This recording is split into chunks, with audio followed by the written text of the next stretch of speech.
आप सबको वेलकम। आज मैं आपको बहुत यूनिक सा एक हलवा सिखाऊंगी जो बेसन और सूजी से के बनता है।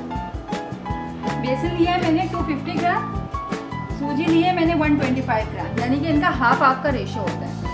चीनी भी 125 ग्राम। मैंने देसी घी लिया है तकरीबन 2 कप। ये एडजस्ट होता है बेसन के भूनने के टाइम कि हम क्वान्टिटी इसकी किस तरह एडजस्ट करते हैं। मैं बेसन ऐड कर दूँगी, साथ हम देसी घी ऐड कर देंगे और इसको भूनेंगे। हम इसको भूनेंगे और मुस्तकिल हिलाते रहेंगे।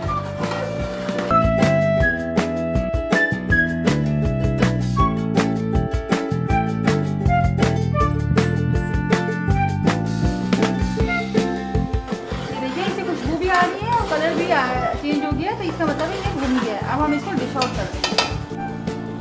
डिश आउट इसलिए करना है, अगर हमने इसको गर्म पतीले में छोड़ दिया तो ये मज़ीद भूनता रहेगा और साथ साथ जलने की बू भी आएगी, कलर भी डार्क हो जाएगा। बेसन को हमने डिश आउट करके साइड पे रख दिया। अब हम सूजी को भूनेंगे। उसके लिए मैं आधे से पौना कप देसी घी ले रही हूँ और इसमें सूजी ऐड करूँगी और जैसे बेसन को भुना था वैसे सूजी को भूनूँगी। मैं सूजी को भून रही हूँ। इसका भी वजह तरीका है कि हम लोग खुशबू और कलर जब चेंज हो जाएगा तो हम इसमें बेसन ऐड कर देंगे।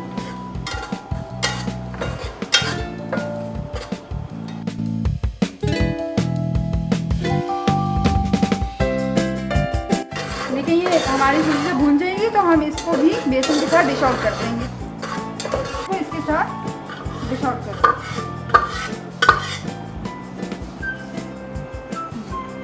मैंने 1 कप पानी लिया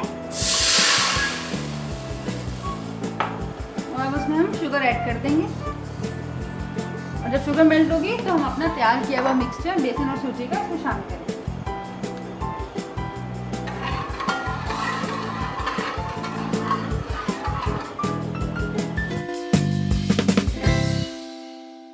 शुगर हमारी मेल्ट हो गई है, हम अपना मिक्सचर इसमें ऐड करेंगे।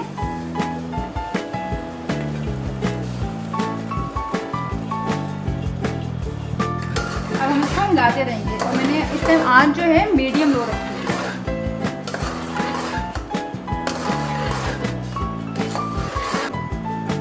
इसमें मैंने बादाम ऐड किए।